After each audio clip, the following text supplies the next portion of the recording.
오늘 우리에게 주신 하나님 말씀 구약성경 사무엘상 1장 19절부터 28절까지 말씀을 함께 읽어보겠습니다. 함께 읽겠습니다. 그들이 아침에 일찍이 일어나 여호와 앞에 경배하고 돌아가 라마의 자기 집에 이르니라. 엘가나가 그의 아내 한나와 동침하매 여호와께서 그를 생각하신지라. 한나가 임신하고 때가 이름에 아들을 낳아 사무엘이라 이름하였으니 이는 내가 여호와께 그를 구하였다 함이더라. 그 사람 엘가나와 그의 온 집이 여호와께 매년제와 서원제를 드리러 올라갈 때에 오직 한나는 올라가지 아니하고 그의 남편에게 이르되 아이를 젖대거든 내가 그를 데리고 가서 여호와 앞에 뵙게 하고 거기에 영원히 있게 하리이다 하니 그의 남편 엘가나가 그에게 이르되 그대의 소견에 좋은 대로 하여 그를 젖대기까지 기다리라. 오직 여호와께서 그의 말씀대로 이루시기를 원하노라 하니라. 이에 그 여자가 그의 아들을 양육하며 그가 젖대기까지 기다리다가 젖을 뗀 후에 그를 데리고 올라갈새 수소 3마리와 밀가루 1에바와 포도주 1가죽부대를 가지고 실로 여호와의 집에 나아갔는데 아이가 어리더라.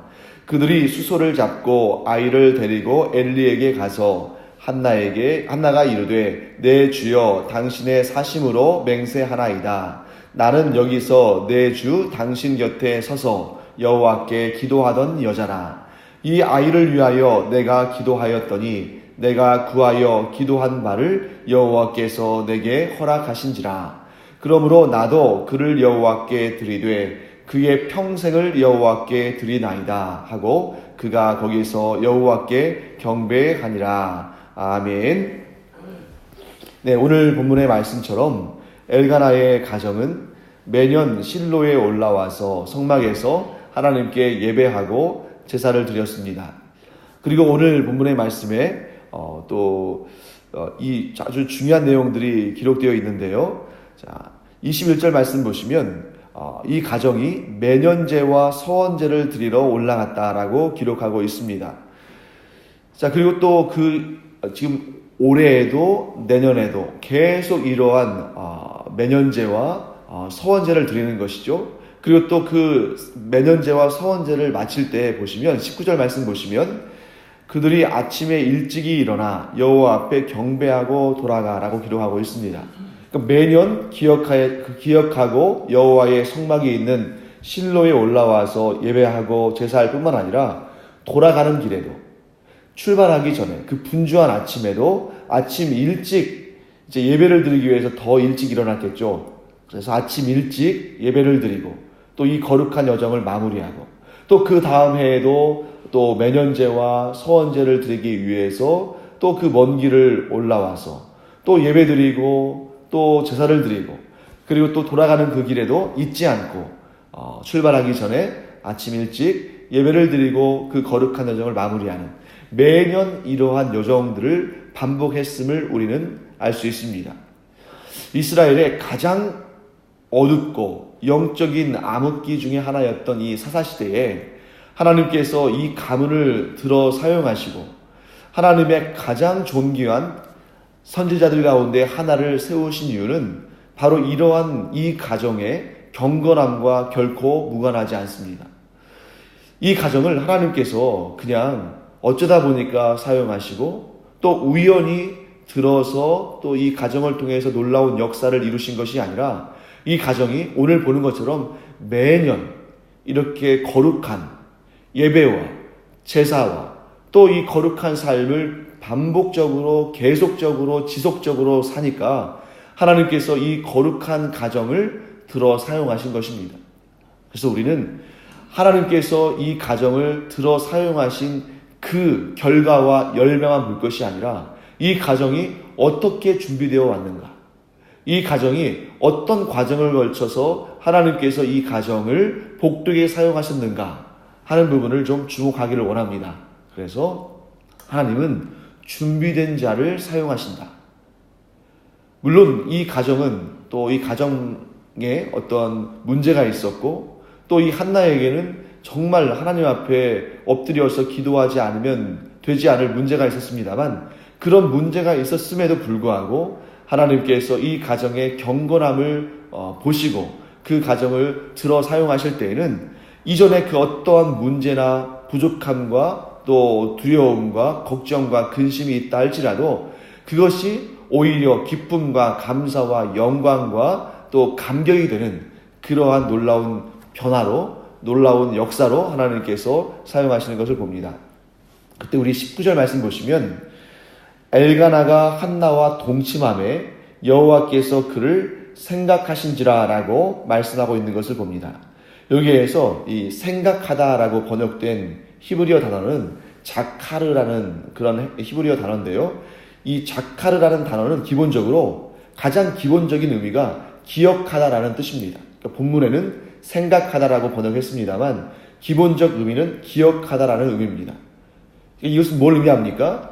엘가나와 한나가 하나님을 기억하여 매년 제사를 드리는 자였고, 또 한나가 하나님께 기도하는 자였는데 하나님께서 한나의 기도를 기억하셔서 그녀의 기도에 응답하신 것을 봅니다. 즉 엘가나와 한나도 하나님을 기억한 자였고, 또 하나님도 한나의 기도를 기억하셔서 이 사무엘이라는 참 복된 아들을 그녀의 기도에 응답으로 주신 것을 봅니다. 자, 그러면 이 사무엘이라는 이름은 무슨 뜻을 가지고 있는가?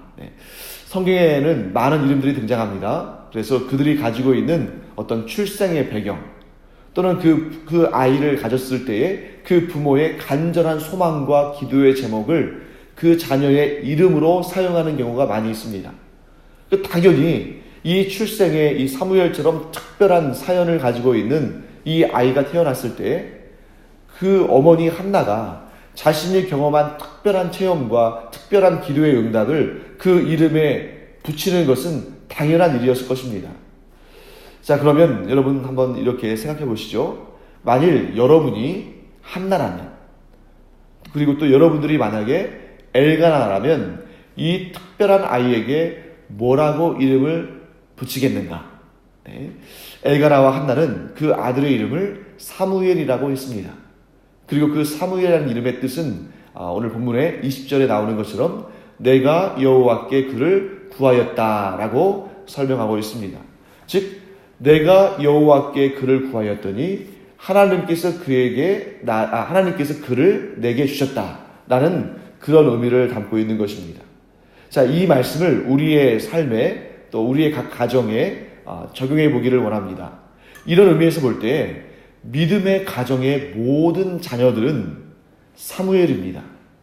왜냐하면 믿음의 가정은 그 자녀를 위해서 간절히 하나님께 구했을 것이고, 또 하나님께서는 그 기도를 들으시고 응답하심으로 그 자녀를 주신 것입니다.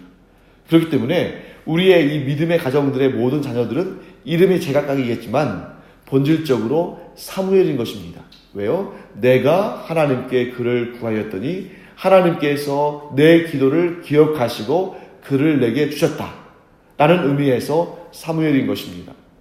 그리고 하나님께서 우리에게 각 가정에 사무엘을 주실 때에는 반드시 그에게 은사를 주시고, 또 하나님께서 그를 불러 사용하실 그 각자의 영역에서 하나님을 섬기는 자로 쓰임받도록 능력과 권세와 은혜를 주시는 줄 믿습니다. 그렇기 때문에 우리가 이 자녀들을 양육할 때에 우리의 욕심에 따라서 자녀의 진로를 결정하는 것은, 또 나 자신만의 판단에 따라서 그 자녀의 진로를 결정해서 이렇게 지시하는 것은 하나님의 영역을 침범하는 월권 행위입니다.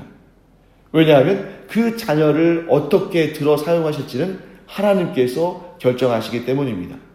자, 그렇다고 해서 우리가 내 자녀를 가만히 놔두면 하나님께서 알아서 하시겠지 라고 태평하게 생각하는 것도 문제입니다. 그것은 월권의 행위라기보다는 이것은 직무유기이기도 하죠. 왜냐하면 그 자녀를 우리에게 보내주신 하나님의 뜻이 우리가 그냥 그 자녀를 방치하라고 주신 것은 아니니까요.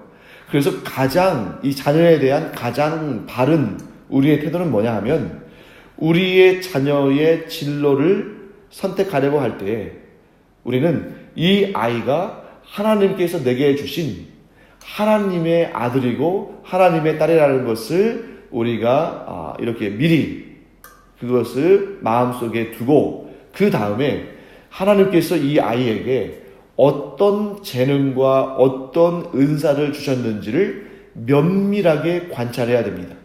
그러니까 이 아이를 내가 이루지 못한 소원을 이루기 위해서 혹은 내가 바라는 그 무엇을 위해서 내 꿈을 위해서 이 아이의 진로와 이 아이의 인생의 방향을 내가 정하는 것이 아니라 이 아이는 하나님의 아들이고 하나님의 딸이며 이 아이를 하나님께서 어떠한 모습으로 어떠한 방향으로 어떠한 진로로 사용하시기를 원하시는지를 우리가 기도하는 가운데에 하나님의 뜻을 구할 뿐만 아니라 분명히 하나님께서 이 아이를 보내주실 때에는 하나님의 계획이 있으실 텐데 그러면 그 계획 가운데 하나님께서 은사도 주시고 재능도 주셨을 텐데 과연 이 아이에게 하나님께서 주신 재능과 은사는 무엇인지를 부모만큼 잘 알 수 있는 사람이 어디 있겠습니까?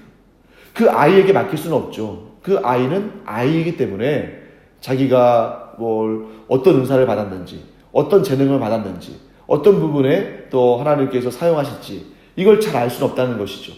그러니까 부모된 우리가 그 자녀에게 하나님께서 어떤 재능을 주셨는지 어떤 은사를 주셨는지를 면밀하게 관찰하면서 또 하나님께서 이 아이를 어떻게 들어 사용하시기를 원하시는지를 기도하며 구하는 가운데 이 아이의 진로를 잘 지도하고 이끌어주는 것이 그 부모에게 요구되는 하나님의 뜻이다 하는 것을 우리는 알게 됩니다. 자, 그 다음에 우리 21절 말씀을 한번 보실까요? 21절 말씀을 보시면 여기에 아주 특별한 단어가 등장합니다. 매년제, 서원제 이런 단어가 등장하는데 우리가 또 좀 잘못 이해할 수 있기 때문에 제가 잠시 설명을 좀 드리겠습니다. 자, 매년제라는 것은 여러분들이 아마 이 앞에 있는 내용들을 잘 읽어보셨고 저와 함께 살펴봤기 때문에 대략적으로 아실 거라고 생각이 됩니다. 매년제는 그 말 그대로 매년 여호와의 전에 올라가서 이때는 아직 성전이 지어지기 전이니까요. 여호와의 성막에 올라가서 여호와 하나님 앞에 이 온 집안이 제물을 드리고 제사를 드리면서 드리는 이러한 특별한 제사라고 볼 수 있습니다. 자, 그러면 서원제는 뭐냐? 여러분 여기에서도 서원제에 대해서 아마도 21절 말씀을 보시면 매년 드린 것을 알 수 있습니다. 그리고 매년제와 서원제가 서로 별개의 것이라기보다는 함께 드린 거겠죠. 그럼 매년제는 무엇의 의미를 강조한 것이냐면 이런 기간에 그런 절기적인 그 기간에 강조를 둔 것입니다. 그래서 매년 이 제사를 드리는 것이죠. 서원제는 뭐냐면 자, 매년 서원했다라고 말하기는 어렵겠어요. 예를 들어서 자녀가 많이 있어서 올해에는 사무엘을 드리고 내년에는 사무엘의 동생을 드리고 이런 식으로 매년 서원했다기보다는 이것은 뭘 의미하냐면 이 가정이 이렇게 마음을 서원한 것입니다. 우리의 가족들은 예를 들면 가족 한 명당 소 한 마리씩을 드리기로 하나님께 약속을 해야겠다. 또는 이렇게도 할 수 있겠죠. 우리 가정은 어른 한 명에는 소 한 마리를 아이별로 한 명씩은 양 한 마리씩을 하나님께 드려야겠다. 이렇게 마음에 작정하고 서원한 것을 의미하는 것입니다. 그러니까 예를 들면 오늘날 우리의 식으로 설명한다면 우리 가정은 11조를 드려야겠다. 또 우리 가정은 매달 감사의 예물을 드려야겠다. 혹은 우리는 매 주일마다 주일헌금으로 이 정도의 액수를 하나님께 드려야겠다. 라고 그 마음에 서원하고 작정한 것을 의미한다고 보는 것이 옳다고 봅니다. 그래서 아마도 엘가나의 가족들은 자기들의 그 가족들의 수만큼 특별한 양을 정해서 하나님께 드렸던 것 같습니다. 이 앞의 내용들을 보게 되면. 그래서 대략적으로 이렇게 했을 것 같습니다. 제가 생각하기에는 번제로 제물을 드렸겠죠. 번제로 드리는 제물은 완전히 태워서 하나님께 다 올려드리는 것입니다. 무엇이라도 하나도 남기지 않고 또 그것을 다른 용도로 사용하지 않습니다. 그런데 속죄제와 속건제, 그러니까 우리가 어떤 죄를 지어서 하나님께 그 죄를 갚기 위해서 드리는 이런 속죄제, 또 하나님의 어떤 성물을 구별하여서 드리는 그런 속건제, 이런 것들은 일부를 제사장들이 취합니다. 어떤 분들은 이런 내용들을 들으실 때 조금 당황해하거나 좀 놀라시는 분들이 계셔요. 하나님께 드린 제물인데 어떻게 그것을 제사장이나 레위인들에게 이거를 돌리느냐. 그러면서 마치 이제 나중에 우리가 본문에 나옵니다만 엘리 제사장의 두 아들 홈니와 비느하스가 여호와의 그 성물을, 여호와께 드려진 제물을 훔치는 그런 것과 연결하면서 제물의 일부를 제사장에게 드리는 것은 잘못된 것으로 생각하는 경우가 있는데 그렇지가 않습니다. 하나님께서 정해주신 법칙이에요. 레위인들과 제사장들은 땅을 기업으로 받지 못했기 때문에 하나님께 드려지는 11조와 하나님께 드려지는 제물들의 일부를 하나님의 허락 가운데에 받을 수 있게 되어 있었습니다. 그 속죄제나 속건제를 드리면서 그 일부를 제사장들에게 주었겠죠. 자, 그 다음에 제사 가운데 또 뭐가 있냐면 화목제물이 있습니다. 화목제물은 하나님께 드린 것이지만 그 제물을 그 제사에 참여한 자들이 함께 나누어서 먹으면서 교제하는 그러한 용도로 또 사용됐습니다. 그래서 엘가나가 분인나와 그의 자녀들에게 각각의 분깃을 주고 한나에게는 두 몫을 주었다는 것은 바로 그들이 하나님께 드린 제물들 가운데 이 화목제물에 관한 부분이었을 것이다 라고 우리는 알 수가 있습니다. 이처럼 이 가정이 경건한 가정이었기 때문에 우리가 해마다 우리 각 가족들별로 이 정도의 제물을 하나님께 드리자라고 하나님과 약속했을 것이고 그 약속이 곧 서원제로 표현된 것이다 라고 볼 수 있습니다. 자, 그러면 여러분, 한나는 사무엘을 이 여호와의 성막에 바쳐 드리기 전까지는 내가 잠시 한시적으로 매년 드리는 제사에는 동참하지 않겠다라는 마음을 가진 것을 봅니다. 그리고 이제 그 표면적으로 아이가 젖을 뗄 때까지는 내가 기다리겠다 하는 겁니다. 이 한나가 경건한 가정의 아내였기 때문에 이 매년제와 서원제를 드리러 실로에 올라가는 것을 참 의무적으로 여겼겠죠. 하지만 한시적으로 몇 년간은 내가 그 일을 하지 않겠다라고 마음에 결정한 것입니다. 고대 이스라엘의 풍습을 알려주는 그런 문서들을 보면 이 아이들을 양육하는 그런 과정들이 등장하는데 이 고대 이스라엘에서는 대략적으로 서너 살까지 젖을 먹였습니다. 그러니까 지금 오늘날에야 뭐 이유식도 있고 여러 가지 또 아이들에게 뭐 분유도 먹이고 합니다만 이 고대 세계에서는 이 젖을 오래까지 물린 거죠. 또 실제로 오늘날에도 이렇게 일부러 아이가 나이가 막 한 서너 살 될 때까지도 일부러 모유를 먹이는 사람들도 있습니다. 그래서 서너 살 정도 됐을 때 아이들의 젖대기가 이루어졌습니다. 자, 이쯤 되면 이 서너 살쯤 되면 아이들이 어른들의 그 말을 알아듣고 또 어느 정도 기본적인 의사소통, 대화가 가능하고 지적인 학습 능력이 생기기 때문에 그러니까 한나는 아마 이때까지 기다린 것 같습니다. 그러니까 대략적으로 사무엘이 4살 정도 되는 나이에 나실인으로 성별되어서 엘리 제사장에게 맡겨지고 여호와의 성막에서 생활하고 교육받고 이렇게 살았다고 볼 수 있습니다. 그리고 저는 아마 이렇게 생각해 봤습니다. 한나가 사무엘이 젖을 떼기까지 매년제와 서원제에 동참하지 않은 이유는 무엇일까? 한번 이렇게 생각을 해봤는데요.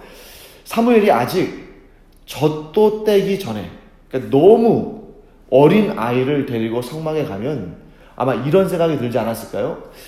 과연 이렇게 젖도 떼지 못한 이 어린아이, 정말 이 불쌍한 아이를 이곳에 맡겨둘 수 있을까?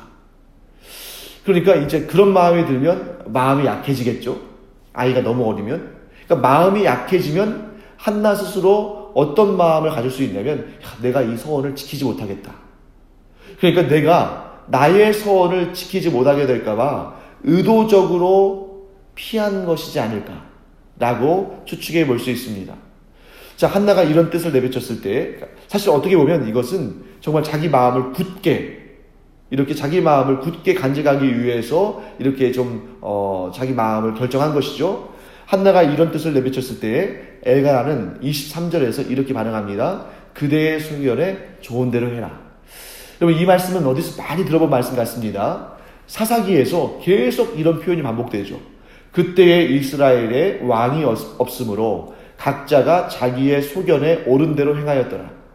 그런데 여기에서 이 사사기에서 발견되는 이 말씀은 자기 마음대로 했다는 뜻이죠. 자기가 원하는 대로. 그런데 한나는 자기의 마음대로 하려고 그런 것이 아니라 하나님께 드린 약속을 지키기 위해서 이런 결정을 한 것입니다. 그 사사기의 그 악한 자들은 하나님과 맺은 약속을 어기기 위해서, 자기가 원하는 대로 하기 위해서 하나님과의 약속을 어기는 차원에서 자기의 소견에 옳은 대로 행했다면, 오늘 한나는 하나님과 맺은 약속을 지키기 위해서 이렇게 마음의 결정을 행한 것입니다. 우리가 우리 자신의 의지를 어떻게 사용하는가는 굉장히 중요합니다. 내 자신이 내 삶의 주인이 되고 싶어서 내 소견에 옳은 대로 행하면 반드시 그 길은 죄의 길이지만, 그러나 하나님과 맺은 약속을 지키기 위해서 내 의지를 굳게 하는 일은 하나님께 복을 받는 길이고 하나님의 은총을 얻는 길임을 우리는 기억해야 됩니다. 그런데 24절 말씀을 보시면 이런 내용이 있죠. 자, 이제 사무엘을 바치기 위해서 실로로 올라갑니다. 그래서 24절 말씀 보시면 이런저런 것들을 준비해서 하나님께 바치고 이제 정말 그 약속을 지키는 날이 온 거죠. 사무엘을 데리고 여호와의 집에 나갔는데 뭐라고 되어 있냐면 24절 말씀 끝부분에 이렇게 기록하고 있습니다. 아이가 어리더라. 사무엘이 젖을 떼긴 했지만 여전히 어린 것입니다. 그런데 제가 이 부분을 원문으로 이렇게 살펴보니까, 히브리어로 보니까 뭐라고 되어 있냐면 나르, 똑같은 단어 두 개를 반복해서 썼습니다. 우리말 성경에는 아이가 어리더라 라고 서로 다른 단어인 것처럼 보입니다만 이건 이제 약간 의역한 것이죠. 하지만 히브리어 원문을 보면 똑같은 단어가 두 번 반복돼요. 나르. 이 나르라는 이 히브리어는 우리말로 뭐냐면 아이란 뜻입니다. 아이, 어린 아이. 그러니까 이것을 히브리어 원문을 그대로 직역하면 어떤 말이 되냐면 아이는 아이다. 아이. 이러니까 아이는 아이다 라는 의미입니다. 이 말은 두 가지로 해석될 수 있을 것 같습니다. 첫 번째는 아이는 아이다. 같은 단어를 두 번 반복함으로써 아이가 매우 어리다라는 의미를 갖는다고 볼 수 있습니다. 이런 차원에서 보면 우리말 성경이 번역을 잘 한 거죠. 그런데 두 번째, 저는 이렇게 해석해 봤습니다. 이거는 저의 해석인데요. 이런 의미이지 않을까. 나르, 아이는 아이다. 이 문장은 이렇게 해석할 수 있을 것 같습니다. 아이는 아이일 뿐이다. 아이는 아이일 뿐이다.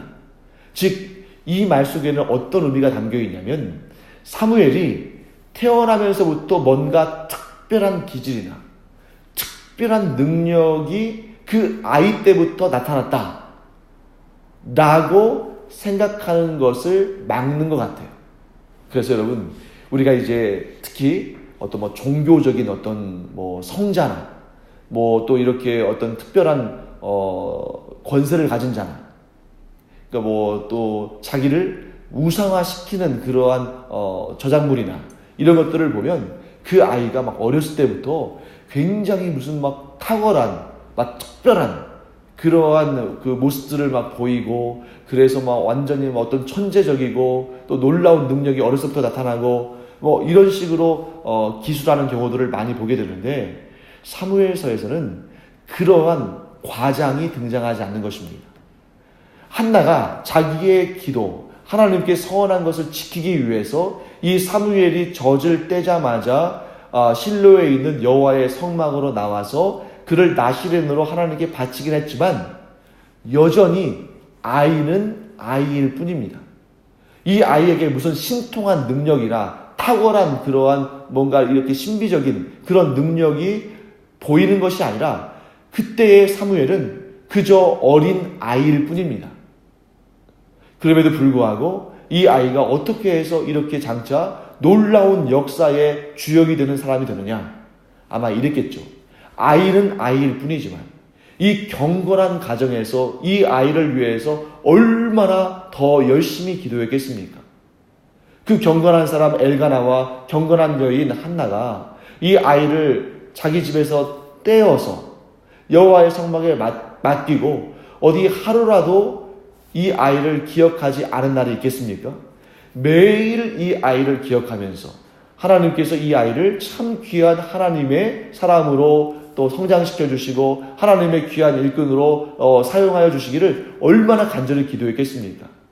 뿐만 아니라 이 성막에서도 이 아이가 거룩하고 성결한 그런 삶을 살아가면서 이러한 삶의 시간들이 모여지면서 사무엘이라는 위대한 선지자로 세워지는 것이지, 그냥 하늘에서 뚝 떨어져가지고 모든 능력과 권세를 그냥 아기 때부터 가져가지고 마치 슈퍼맨처럼 이렇게 살아간 사람이 아니라는 것이죠. 아이는 아이일 뿐이었습니다. 그러나 그 아이를 위해서 얼마나 그 부모가 간절히 기도하고 간절히 이 아이를 품에 이 생각으로 품고 이 아이의 육신을 품을 수는 없지만 이 아이를 마음으로 품고 간절히 기도했을 때에 하나님께서 그 기도를 들으시고 응답하셨다는 것을 우리는 알 수 있습니다.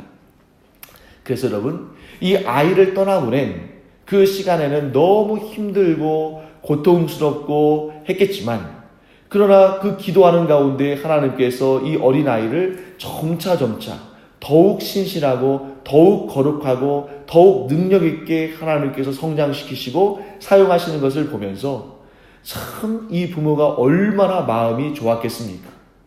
그러니까 이 고통과 좀 이 마음의 정말 슬픔과 이런 것들은 잠시고, 그러나 그들이 누렸을 기쁨과 감사와 감격은 오래된 긴 그런 인생의 역사였겠죠. 자, 이 말씀을 우리의 삶에 한번 이렇게 적용하기를 원합니다. 이 시대는 다른 그 무엇보다 자녀가 우상이 된 시대라고 우리는 말할 수 있습니다. 이것은 우리의 믿음의 부모들도 자유롭지 못한 부분입니다. 그렇다고 해서 우리가 자녀를 언제까지나 품에 끌어안고 내 맘대로 내가 주관하고 또 내가 보호하고 내가 이끌어주고 그렇게 할 수는 없는 것입니다. 그렇다고 해서 우리가 사무엘처럼 우리의 자녀들을 그냥 교회에 갖다 놓고 교회에서 알아서 키워주시기를 하고 이렇게 맡길 수 있는 것도 아닙니다. 그러면 우리는 이 자녀들을 어떻게 양육해야 할 것인가? 우리는 이런 생각을 가져야 됩니다. 이 자녀는 하나님께서 내게 맡겨주신 하나님의 자녀들이다. 나의 소유가 아니라 내가 이렇게 저렇게 주관하고 이렇게 저렇게 가꾸는 아이들이 아니라 하나님께서 내게 맡겨주신 자녀들이다. 하나님의 자녀들이다. 라는 생각을 가지고 자녀를 양육해야 합니다. 그래야만 이 자녀들이 하나님의 사람들로 그리고 하나님의 일꾼들로 자랄 수 있는 것입니다. 우리는 내 자녀를 나의 소유가 아니라고 우리가 고백하는 그 순간에 잠깐은 섭섭할지 모릅니다. 그렇지만 우리가 이 자녀들을 하나님께서 어떻게 양육하시고 어떻게 성장하게 하시고 어떻게 좋은 열매를 맺게 하시는지, 우리가 이 자녀들을 두고 기도할 때 하나님께서 그 기도의 열매로 이 자녀들을 어떻게 성장시켜 주시는지를 보면서 감사와 찬양을 하나님께 올려드려야 하는 것입니다. 그런데 만일 나의 자녀라 하더라도 이 나의 자녀를 내가 주관하려고 하고 내가 내 영역과 내 주권에 속한 자로 여기고 또 이 자녀를 또 어떤 경우에는 우상을 삼아서 그에게 모든 것을 다 바치는 그런 삶을 산다면 정말 하나님께서 원하시는 그런 모습으로 이 자녀를 성장시킬 수 있을까? 이 자녀에 대한 잘못된 판단은 두 가지인 것입니다. 하나는 이 자녀가 내 소유물이거나 혹은 내 장식품인 것처럼 생각한다거나, 즉 내 꿈을 이루기 위해서 내 자녀를 이용하거나 그들을 내가 사용한다거나, 혹은 정반대로 자녀가 내 삶의 목적이 되어버리면 완전히 다른 모습이죠. 자녀를 내 꿈을 이루기 위한 수단이나 내 이름을 높이고 내 만족을 위해서 이용하는 그러한 장식품이나 이런 것이 되거나, 혹은 내 자녀가 나의 삶의 목적이 되어서 나의 모든 시간과 정성과 이 모든 것을 그 아이를 위해서만 사용한다면, 이 두 가지 다 자녀를 망치는 지름길입니다.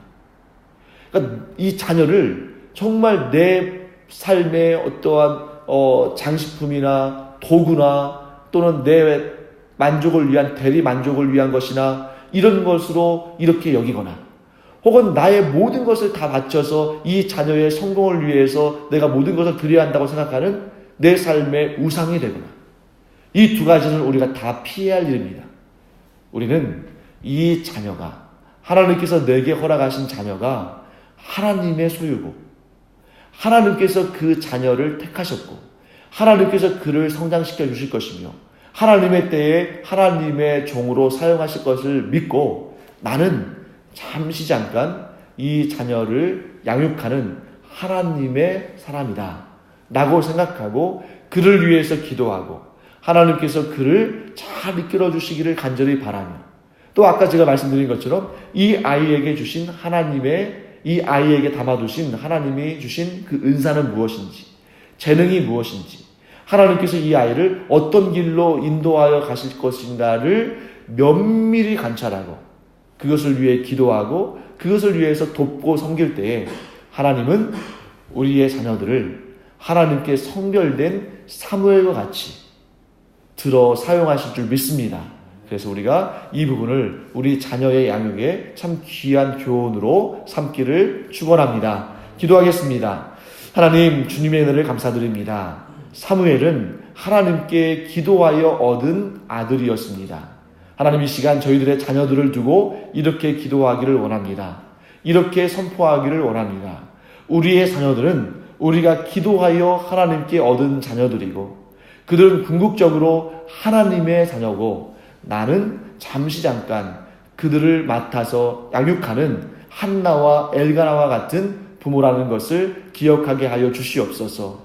그래서 하나님 아버지, 이 하나님께서 주신 기도의 응답으로 주신 자녀들을 하나님께 올려드리며 하나님께 드림으로 말미암아 그 자녀들의 주인이 하나님이심을 고백하게 하여 주시고, 또 그 자녀들에게 하나님께서 은사도 주시고 재능도 주셨는데 그것을 잘 깨닫고 파악함으로 말미암아 하나님께서 귀히 쓰실 종들로, 하나님의 귀한 사람들로 저희들이 양육할 수 있도록 은혜 더하여 주시옵소서.